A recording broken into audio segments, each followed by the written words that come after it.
मिट्टी से जुड़ी मेहनत, खेतों में बीतता जीवन।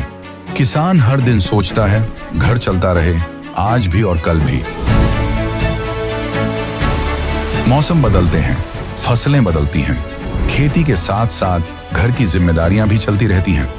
भविष्य की इन्हीं जिम्मेदारियों को पूरा करती है एनपीएस, जो किसानों के कल को नया भरोसा और पेंशन की पक्की गारंटी देती है। एनपीएस भारत सरकार के अंतर्गत पीएफआरडीए के द्वारा एक विनियमित योजना है जो किसानों के लिए बुढ़ापे में पेंशन सुनिश्चित करती है।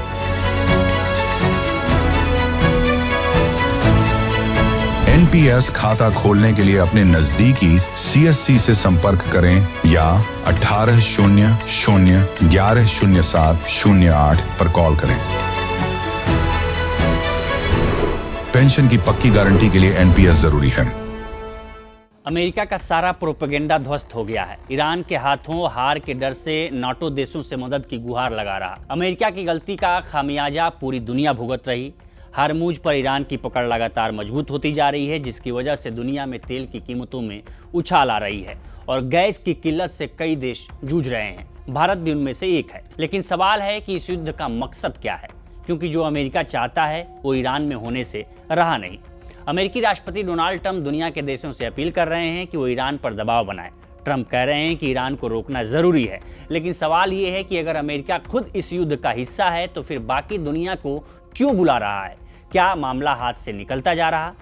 देखिए, अब तस्वीर धीरे धीरे साफ हो रही है और ये तस्वीर थोड़ी डराने वाली है। ये युद्ध अभी इराक या अफगानिस्तान जैसा नहीं दिख रहा, क्योंकि अमेरिकी जमीनी सेना बड़ी संख्या में अंदर नहीं गई है, लेकिन रणनीति वही पुरानी लग रही है। बिना साफ लक्ष्य के युद्ध, बिना पूरी तैयारी के कदम और बिना एग्जिट प्लान के आगे बढ़ना और ईरान की चक्रव्यूह सरीखी सत्ता संरचना की ताकत का सटीक अंदाजा न लगा पाना, यहीं से दिक्कत शुरू होती है। अमेरिका खुद तय नहीं कर पा रहा है कि जीत कैसे दिखेगी। शुरुआत में ट्रंप ने ईरान के लोगों से कहा कि वो अपनी सरकार के खिलाफ उठ खड़े हों, यानी साफ था कि रेजिम चेंज एक बड़ा लक्ष्य है।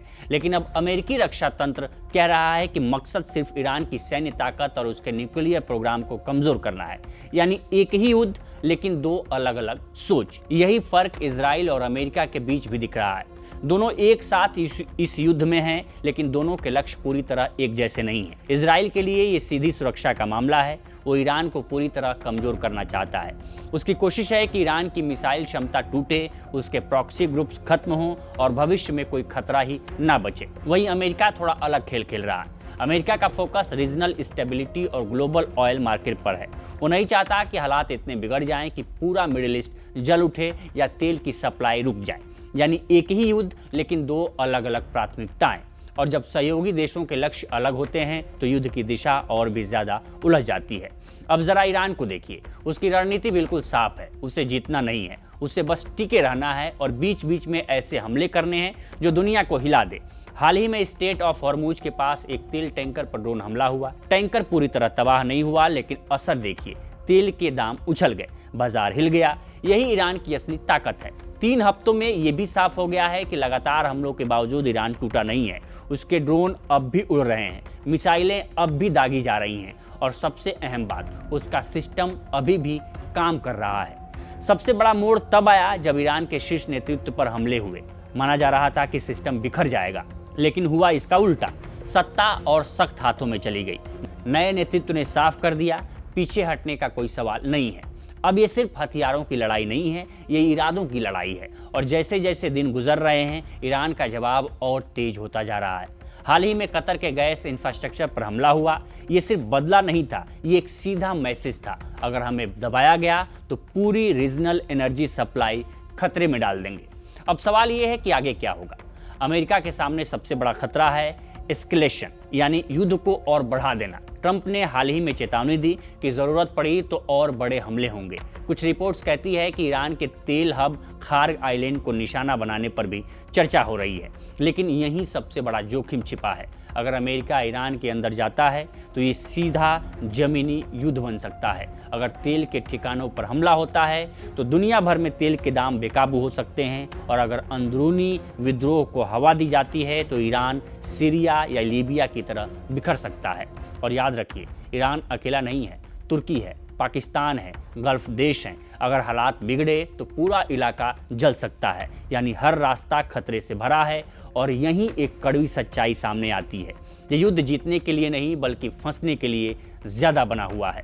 अमेरिका जितना आगे जाएगा उतना उलझेगा, क्योंकि ईरान को जीतने की ज़रूरत ही नहीं है। उसे बस ये दिखाना है कि अमेरिका अपने छोटे छोटे लक्ष्य भी हासिल नहीं कर पा रहा। तो फिर रास्ता क्या है? अब कई एक्सपर्ट्स साफ कह रहे हैं कि अमेरिका को पीछे हटने की रणनीति बनानी चाहिए, यानी ये कहना कि उसने ईरान को काफ़ी नुकसान पहुंचाया है और अब वो आगे नहीं बढ़ेगा।